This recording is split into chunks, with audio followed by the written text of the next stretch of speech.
Ivan Pavlenko, From Family to Family, Chapter 3, Part 8.1, The Beginning of a New Path, read by Natalia Buzova. 2 years of full-time education flew by quickly and gave me a lot. I thoroughly learned the main part of the program material necessary for a future teacher of the Russian language and literature, and also acquired some literary and creative skills which later served me as a journalist. But it was necessary to be responsible. After all, at home, my wife carried a difficult family burden alone. She went to work at the collective farm, took care of the household, and raised 2 children. Further, I could not take care only of myself, and I had no moral right to do so. I decided to transfer to the correspondence department. I wrote a statement and took it to the office. On the second day, the rector, Mark Ivanovich Povod, called me and began to persuade me to study full-time. He promised, if necessary, to get my wife to work in the Institute's botanical garden, to give us a room in the dormitory, and to help financially from the rector's fund. But I did not agree to anything. Then he said in the end, "Go and think, and tomorrow you will come to me again." I went, but no matter how much I thought, I didn't come up with anything new. On the second day, he signed my statement and wished me further success in my work. I, in turn, thanked him for all the good things he had done for me and said goodbye. The world, I will say again, is not without good people. I met them at sharp turns in my life as well. I have already mentioned Petroshin Heria and the doctor from Poltava who saved me in captivity from apparent death, as well as the battery commander Captain Pudov, who treated me sympathetically. But the story with the rector was not like those where they knew me and knowing helped. Here, as if Providence itself brought us to a crossroads, as if he, unknown and unseen, suddenly appeared and pointed with his hand, "Go there," and I went ahead. That was the beginning of my new path and my rebirth. The photo of the rector Povod Mark Ivanovich in the 1950s. But the real turning point in my life began in February 1956, after the 20th Congress of the CPSU, at which Khrushchev actually opened a new era in the history of the party, the state, and the entire nation. In his report at the closed part of the Congress, he revealed a terrible picture of Stalin's bloody rule. It was a brave feat of Khrushchev. After all, there were still in power next to him such staunch Stalinists as Malenkov, Molotov, Kaganovich, Voroshilov. Their hands were also up to the elbows in blood. That classified report was sent to all regional and district committees of the party, and their representatives read it in grassroots party organizations, and without discussion. They listened, took into account, and that's it. But there is nothing secret that does not eventually become common knowledge. Although representatives of the district committee warned the meeting participants not to take garbage out of the party house, in a few days the content of the report spread everywhere. It was thunder in the middle of a clear sky. Many communists, especially party veterans, knew about Stalin's bloody crimes, but not on such a scale of millions. And the young generation of honest party members who believed in their idol now felt cheated. Not only communists, but also Komsomol activists were summoned to the Institute to read Khrushchev's report. Therefore, all students knew about its content already on the second day.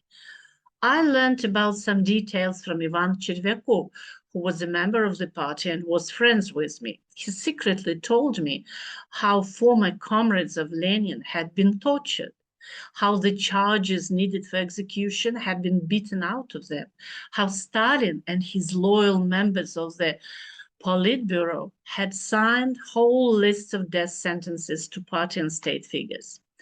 Students, as you know, are revolutionary, passionate people.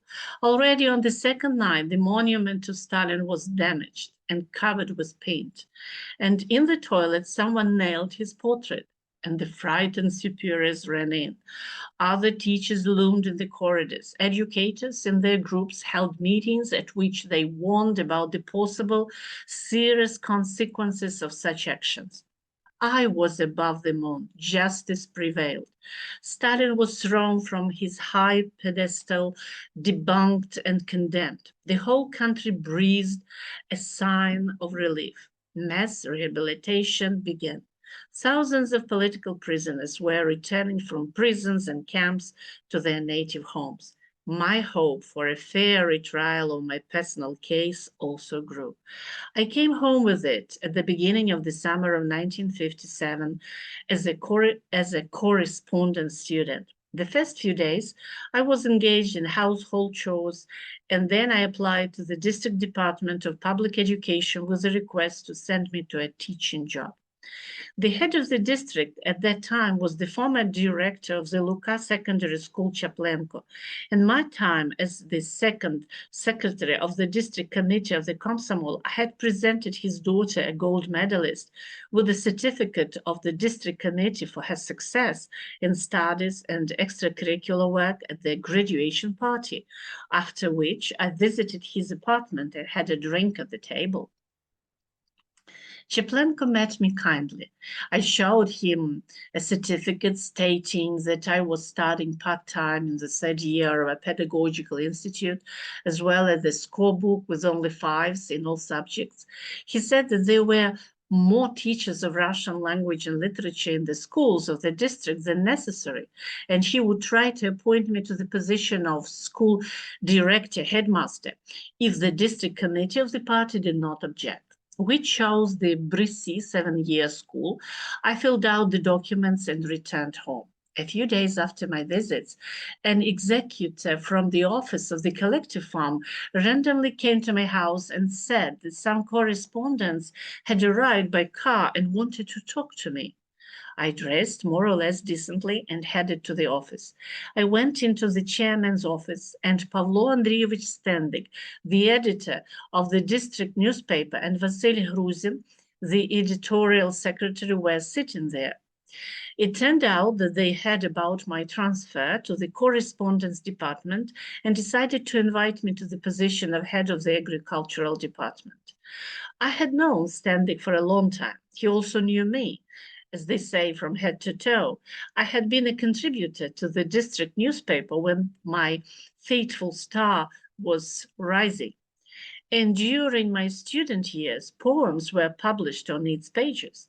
But I understood that it was the district newspaper, the printed organ of the district committee of the party, and people with party tickets had to work there. That is why I spoke about it and about my party past, which I had been deprived of. To which Standig diplomatically declared that the time had changed and everything would depend on me, on my attitude to work, and on my renewal in the party. I understood everything and agreed. I was still drawn to literary and creative work, and there was the prospect of renewal in the party and regaining a good name.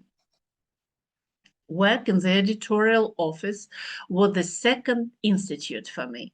In daily painstaking work, I learned to master the word, to convey this or that meaning in writing, succinctly and convincingly, vividly and figuratively. At first it was difficult. I was sitting at night over my reports, articles, essays, polishing them and bringing them to literary condition. My first teachers were the editor of the newspaper Standig and the editorial secretary Gruzin. The first had extensive experience as a newspaperman, and the second had education as a journalist. Their remarks and advice revealed some secrets of style, helped to grow creatively. My first business trip was to the village of Chervona Slobidka. Evdokia Yurchenko, a pig farmer, lived and worked on a collective farm there, and she had just been awarded the Order of Lenin. I had to write something about her. I arrived in the village, inspected the pig farm, talked to Evdokia as well as to people who added to what she herself had not said about herself. And I wrote a long essay, brought it to the editor, who read and crossed out almost a third of the text. It was as if he cut through my heart with a knife. After all, everything crossed out, as it seemed to me, was the best in the essay. How the village drowns in the luxurious green, how the walls of farm buildings were shining with whiteness and something else. The editor explained his actions as follows.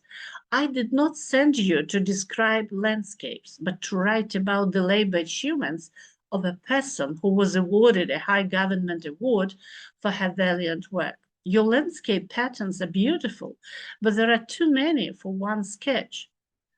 With their beauty, they overshadow the main content, the labor feat of a person. I had to rewrite it.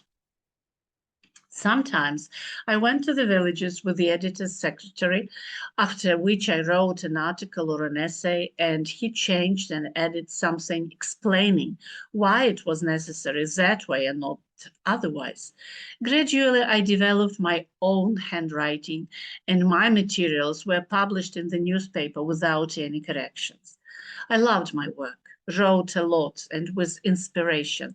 Sometimes I admired a good line, an apt word, or an artistic image, and I studied. I had the book Russian Writers About the Language. In it, Tolstoy, Chekhov, and Gorky taught young writers how to use words, and I took a lot from it for myself. And I stopped writing poems because there was simply no time left for them. Several months passed. Once Stanley called me to his office and said that the editorial team was satisfied with my work, and it was time for me to submit an application for my renewal in the party. He was a member of the bureau of the regional committee, and apparently he agreed on this issue there. He advised me to write in a statement that I recognized and condemned my wrongful act when joining the party, but I asked that the punishment be reduced and that I be reinstated in the party, since I had been captured and seriously wounded and hid forcibly in the conditions that arose as a result of the cult of Stalin. At the party meeting in the editorial office, I told my autobiography and answered some questions. The meeting members decided to reinstate me in the party and refer the matter to the district committee bureau for consideration. The first secretary then was Halo, who did not know me, and the members of the bureau remained almost the same as 4 years before. I was preparing for a serious conversation, but it was short and favorable for me.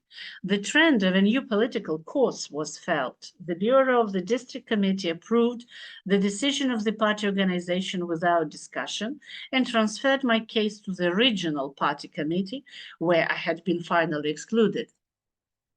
In the regional party committee, I again wrote a statement and a detailed explanation of the essence of the matter. First, I passed the party committee, and on the second day, I got to the bureau. I was not alone. 15 other men, mostly ex-communists repressed by the Stalinist regime, were waiting for their fate to be decided in the corridor with me. One of them, thin and gray-haired, was once the director of the factory, and now he was sitting in the overalls in which he had returned from prison. They called us one by one. The bureau was headed by Rozhanchuk, the first secretary of the regional committee. I carefully prepared for the meeting of the bureau, thought out various options for responses to possible attacks against me. But everything happened in a completely different way than the last time when I had been expelled. Then I had defended myself as best I could, but nothing worked. This time the procedure did not last longer than 5 minutes. The chairman of the party committee read the decision of the Lochwitzer district committee of the party and the conclusion and proposal of his commission, which recommended that I be reinstated in the party with previous experience. They voted unanimously. There were no questions. Rozhanchuk congratulated me and expressed his hope that I would justify the trust of the party. I went out into the corridor, cleansed and radiant, and I saw Cherchenko, the head of the regional executive committee, hurrying behind me. He came up and asked if I knew anything about his nephew, who had also been a cadet at the Poltava Tractor School and participated in the defense of Pyatigorsk. He named the company and the name of the nephew. The company was our battalion, but I no longer remembered the cadet himself. I only expressed the opinion that he apparently had fallen in battle near Mashuk or died in captivity. I returned from Poltava, refreshed, and took up work with redoubled energy. Stanley congratulated me and said that now I would have the right to be present as a correspondent at meetings or primary party organizations, at plenums and conferences of the district committee of the party, as well as to write reports on their work. A few days later, I filled out my questionnaire in the district committee, in which I also indicated the period of my stay in captivity, and I was issued a new party card, which showed the length of time I had been in the party. It remained the previous one from 1950, but with a note, interruption from 1953 to 1957. Then I did not pay any special attention to it, and later I realized that I had been handed a black mark label for life. I will talk about it later.